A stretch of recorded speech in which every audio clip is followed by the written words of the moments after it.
Би өөрийн хүчээр л амьдралаа аваад явмаар байна. Надад зүгээр мөнгө өгөх хэрэггүй. Харин намайг амьдралын төлөө зүтгэж байхад битгий дарамт үзүүлээч. Намайг битгий зүгээр сууж бусдын гар харахад гэж.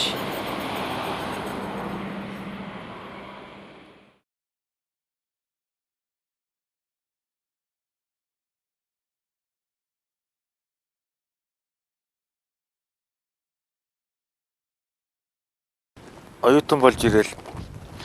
Тэгэл янз бүрийн бизнес хийж эхэлсэн дээ. Хөрөнгийн бирж дээр хувьцааны бизнес хийж ялаа. Дараа нь бол архиныхаа бизнесийг эхэлсэн дээ. Овооч мөнгө цуглуулад 2000 онд нөхөрлөлөө хязгаарлагдмал хувьцаат компани болгон өргөжүүлж Төв аймгийн Борнуур суманд архины компани худалдаж авлаа. Их нэртэйгээж танилцж 10 дугаар хоруулалт 3 өрөө байр худалдаж аваад л бүх зүйл санснаар бүтэж сайхан байлаа шүү дээ. Одоо бол төмөр хийцэдлээ. Үйлдвэрт ажиллаад байж энэ да.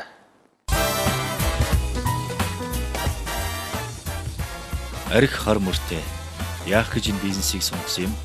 Өгч нэг их хүн байж болох юм. Тэгж ярьсан хэрнээл бид чин аливаа баяр ёслолт тэмдэглэлт өдөр болохоор хамгийн түрүүнд худалдан авдаг бүтээгдэхүүн бол арх. Тэгэхээр зах зээлд архины эрэлт байгаа нөхцөлд энэ бизнес байж л таарна. Үүний тулд хэн нэг нь энэ бизнесийг сонгож л таараа. Оргилж ялгаагүй бизнес эрхэлдэг хүний хувьд ганцгийн 8-га архины үйлдвэрлэл эрхлэх бизнесээр сольсон нэгэн.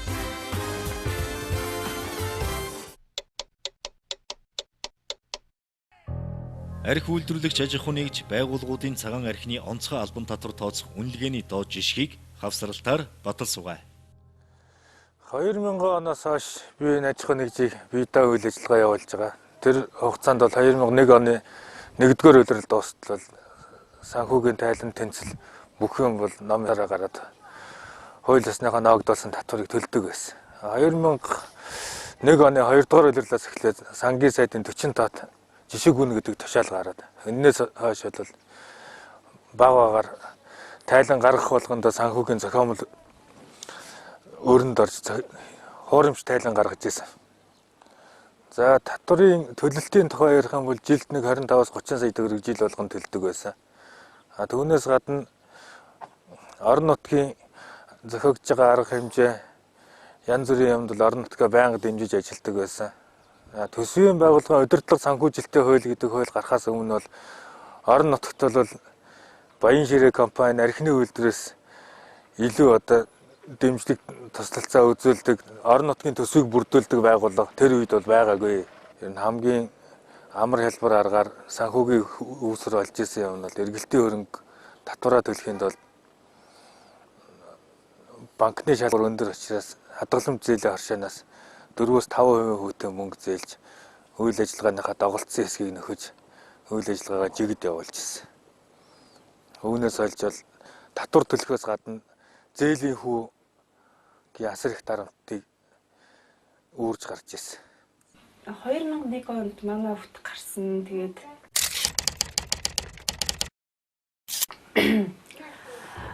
Тэгэл манай он ерөөсөө л өөрөө бүртгүүлээ гэж яахгүйсэн шүү дээ. Бүртгүүлж гэхээр за яг юу яа дараа олъё гэж хойшлуулдаг лээсэн. Би яг тэр үед мэдээгүй. Тэгээ сүүл ер нь бодоод тахт өөрөө нэг надад шууд юу гэрэлтэй батлуулж болохгүй гэж учир шалтгааны нэг хилдэггүй байсан шүү дээ. Тийм. Сүүлдээ бодох нь л бас цаана бизнестэй л холбоотой юм байна гэж бодогдчихсэн. 2002 онд манай аав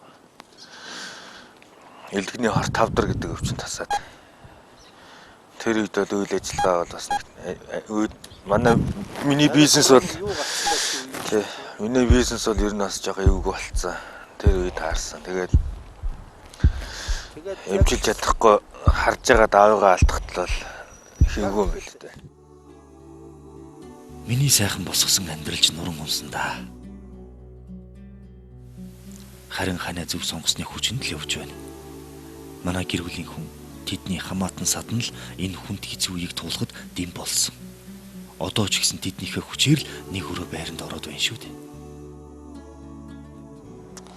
Ер нь бол иргэн хүнийхээ хувьд бол төрийн юм албан тушаалтны буруутай үйл ажиллагааны эсрэг ямар нэгэн адал балмад үйл ажиллагаар орохосоо илүү эрх зүйт засаг байгаа гэж үзсэн учраас шүүхэд найдаж, хуульд найдаж, хууль зүйн дотоод хэргийн сайдад хүсэлт гаргасан.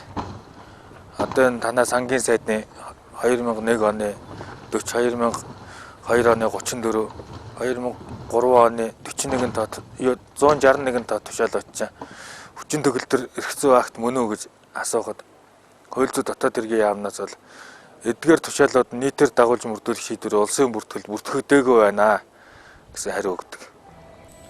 Засгийн газрын 2003 оны 8 дугаар тогтоолоор батлагдсан журмын дагуу сайд, аймаг нийслэлийн засаг дарга, засгийн газрын агентлагийн дарга нь нийтээр дагаж мөрдүүлэхээр гаргасан шийдвэрээ хууль зүйн дотоод хэргийн яамны улсын нэгдсэн бүртгэл бүртгүүлж энэ талаар олон нийтэд мэдээснээр хүчин төгөлдөр болно. Сангийн сайдын 2001 оны 40, 2002 оны 3, 2003 оны 34 нь улсын нэгдсэн бүртгэл бүртгэлгүй болно.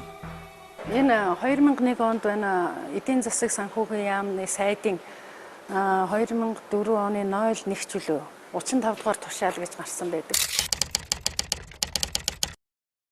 Тэр тушаал бол ямар одоо үед гарсан бэ гэвэл ер нь хэм хэмжээний актыг бол хууль зүйн дотоод хэргийн яамны улсын бүртгэл бүртгүүлнэ.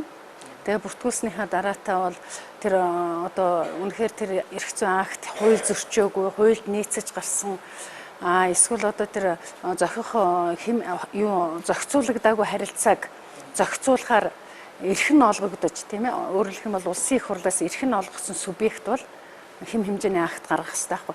Тэгэж гаргасан тохиолдолд бол хууль зүйн яам бол түүнийг бүртгээд тэгээд нийтийн хэвлэл мэдээллийн хэрэгслэр ийм эрх зүйн акт бол хүчин төгөлдөр болжээ гэж зарлах хэрэгтэй.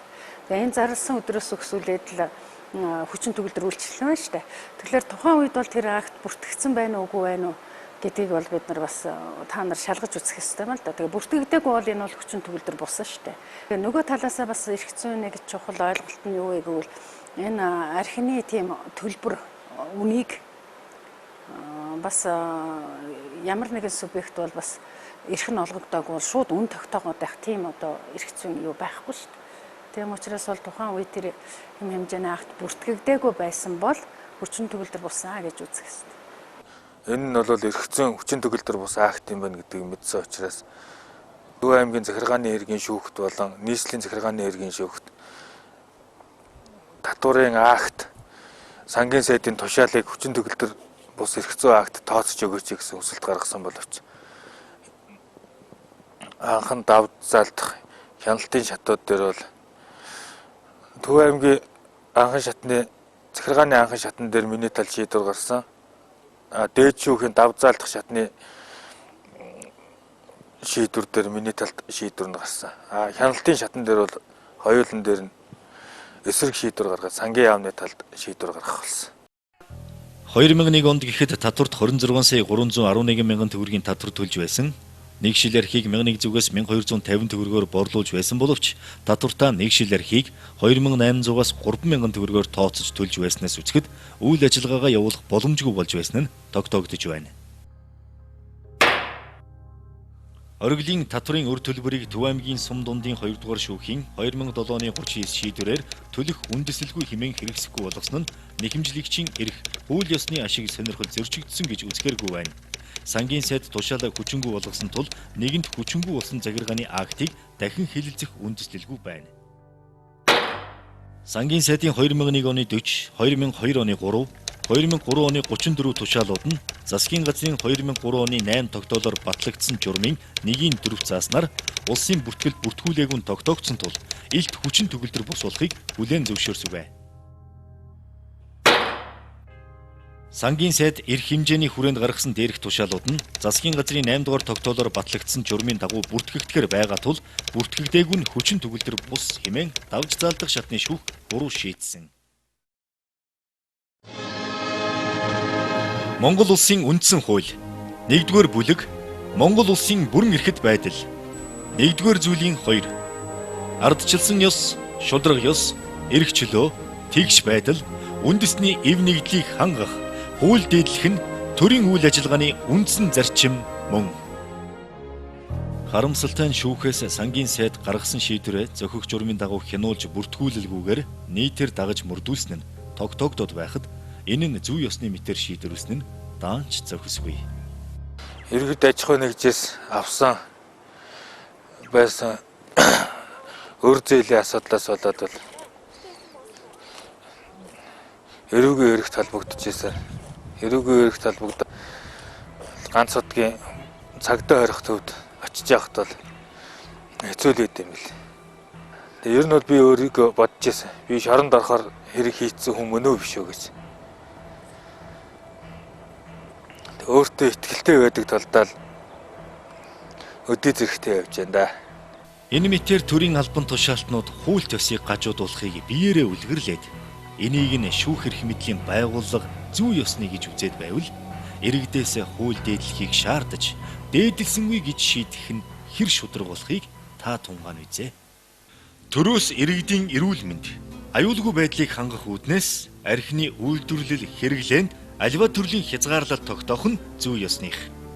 Гэвч энэхүү хязгаарлалт зохицуулалт нь гагцхүү хууль тогтоомжид нийцсэн тодорхой журмыг баримтлан гарсан байх ёстой. Үүнийг зөрчсөн шийдвэрийн улмаас иргэн хүний эрх чөлөө хохирох ёсгүй гэдгийг сануулъя.